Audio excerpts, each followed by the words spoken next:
Hi, welcome back to Dusty Betty. My name is Tess. I'm here with my husband Steve from the channel Hardtail Party. Make sure you check his channel out. And today Steve is going to be walking me through setup for my first experience on clipless pedals.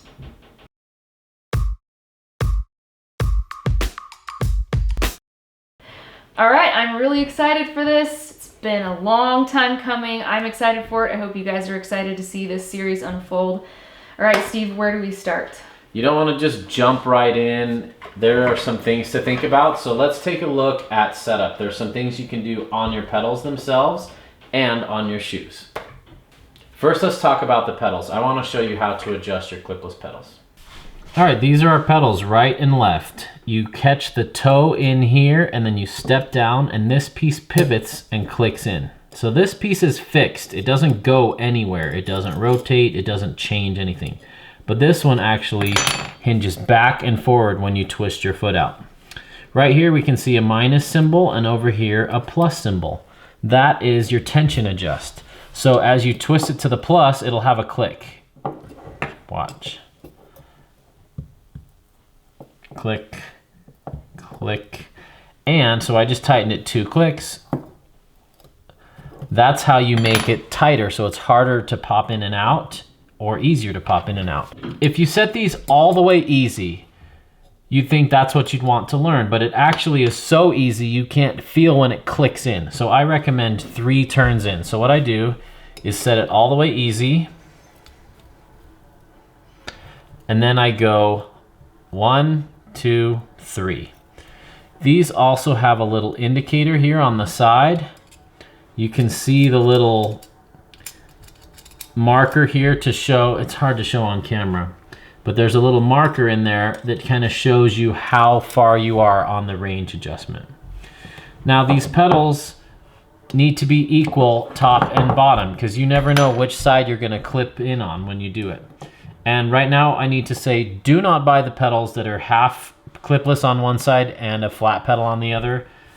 That is not the way to learn. You want something double-sided because otherwise you're always looking down and you're having to flip it around so that the clipless pedal part is up, and that's not what you need to be thinking about when you're learning to clip. You need double-sided to just clip in and out. People think, oh, I'll just save money. It's 2-in-1. What could go wrong? Don't do it. Just commit to doing it right. You can buy clipless pedals for 30 bucks, so just do that the right way. So you want to make sure that this tension is set the same on both sides. Once you get used to it, and you can decide if you want more or less tension, but 3 clicks in is a good starting point. Now sometimes they're not exactly the same between the clicks, so as what I mean is 3 clicks on this side might be slightly looser than 3 clicks on this side. So as you fine-tune the feel over time, you might need to tighten one side more than the other. So I'd put a little mark or a sticky dot or something. Put, you know, this is the blue side. Click on it, see what it feels like, and if that feels too loose, tighten it until it feels the same as the other side. Usually they're about the same, but that's worth noting. Now let's talk about shoes. Cleats are very important, and with Shimano SPDs, there are 2 different types of cleats. This is the multi-release cleat, and this is the standard cleat. The model number is SH56 for the multi-release. They're usually silver and have a little M on them, but always check the model number SH56, and the traditional cleat is the SH51. Let me show you the difference between the 2. These are the 2 cleats, the SH56 on the left, which is the M multi-release, and the SH51 on the right. There's almost no difference. These corners are slightly more ramped and rounded on the top. Both cleats work in all SPD shoes, but this one allows an easier release. This one tightens you in a little bit more securely. So if you don't want to clip out, get this. If you're new and you're wanting to practice clipping out and you're not sure you're always going to get it perfect, get this one as it's easier to unclip. Let's take a look at the bottoms. So on the bottom, this part has a little bit more of a ramp to get out, to ramp that up to click out. This is a square edge. And on this side, really hard to see, but I think you can see it on this camera. This is ramped right here as well. Kind of scooped out, and this is a square edge angle. It may not seem like a big difference, but there is a difference when you use them, and these will release at different angles easier. So I always recommend the SH56M multi-release cleat for people new to clipless pedals. Or if you feel like you're falling over too much, or you can't get your feet out when you want to, check the tension and also check which cleat you have, and definitely give these a look. They have different diagrams on the packaging too. The SH51 shows one arrow where you click your heel out to release, whereas on the SH56, if you pull back while you release out of fear, it'll release easier. You can click the heel out, you can move the whole foot a little bit more sideways. You can push your heel in. There are more release points on this model, which is great for starting out. If you accidentally unclip, no big deal.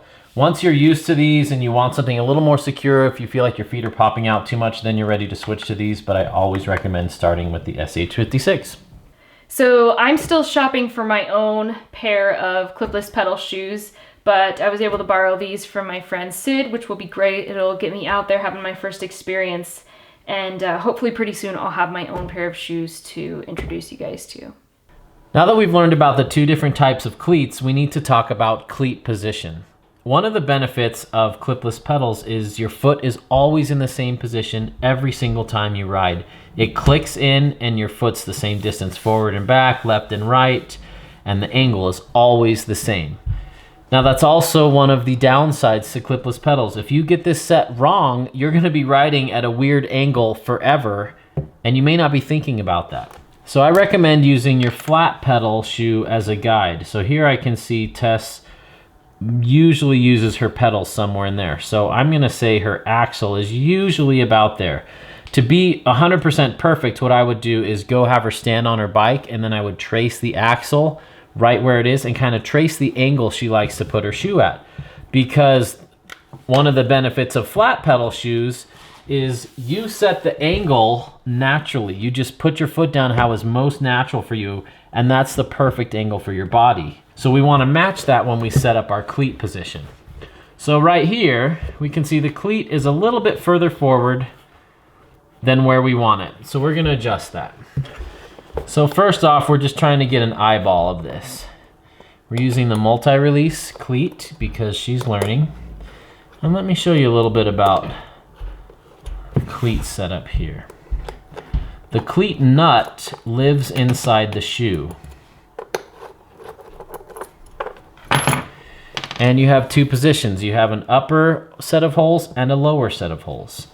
Judging by where Tess was, this was at the lowest setting on the upper hole. Let's put it on the lower hole and see how close that comes to her old shoe.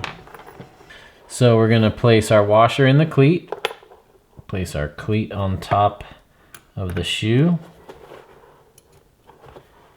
and put our bolts in. Okay, now even though our bolts are in this area, watch what we can do. We can move the cleat left and right. We can also rotate it and twist it like that. So if Tess rides more duck-footed, we're gonna put the cleat like that so her toes can go out. If she does more pigeon-toed, we're gonna tighten it like that so her toes go in. And this angle of this cleat is very important. So you wanna take a video or take a picture of how she stands at neutral and match it on here as a starting point. Otherwise, when you go to click in, if she's normally, you know, foot out like this, but the cleat is straight, she's gonna be trying to clip in like this, and her cleat's not gonna go in the pedal until it's aligned vertically. And this is gonna feel really unnatural. And every time she goes to step in, she's gonna have to remember to straighten it out. So the closer you can get this to her natural stance, the better. You also have the option, like I said, to move it left and right some. And that helps you move your feet closer to the center of the bottom bracket or further apart. And a lot of that has to do with your hips. And if you're doing, 10,000 rotations in a workout, moving that 1 centimeter this way is going to make a big difference. So what a lot of people do is they just put the cleats right in the middle and they figure, oh, middle's perfect because that's the center of everything. That's just the average. But they did a funny study with the Air Force where they were trying to find out the perfect cockpit seat size. And so they took all the pilots and averaged all of their measurements and built a seat for the average of all their measurements and it fit nobody. Everybody hated it. And the same thing happens on cleats. If you just put it right in the middle, always facing forward, that might be a good starting point, but I recommend taking the time to really analyze this properly and match what you're doing on your flat pedals already. So with that done, let's say we got that perfect. You're gonna tighten these down. See these little marks it's made? These cleats have little teeth on the bottom and they sink into your shoe so they don't slip. And you wanna tighten these pretty good because it will happen your first year riding. These cleats will come loose and then they can't unclip because they just wanna move in the pedal instead of clipping in. So here's what happens when you actually clip in. You catch it right under that part that doesn't move, and when you step, the back part moves. Let's see if we can recreate it here on camera. Now it's in. You have a little bit of float here, and that's intended so you can still kind of pivot and use your turning technique. But when you step your foot out, it unclips. It breaks this free and it releases on that spring tension that we set earlier. So that is how a clipless pedal works. All right, with your pedal set to the proper tension and your cleats in the right position, you are ready to go out there and learn how to get in, get out, and experience the joys of clipless pedals. I'm really excited for this. I wouldn't have been excited to do this even a year ago, but I'm excited to experience this, so let's do it. Thanks for watching. Stay tuned. Get dusty.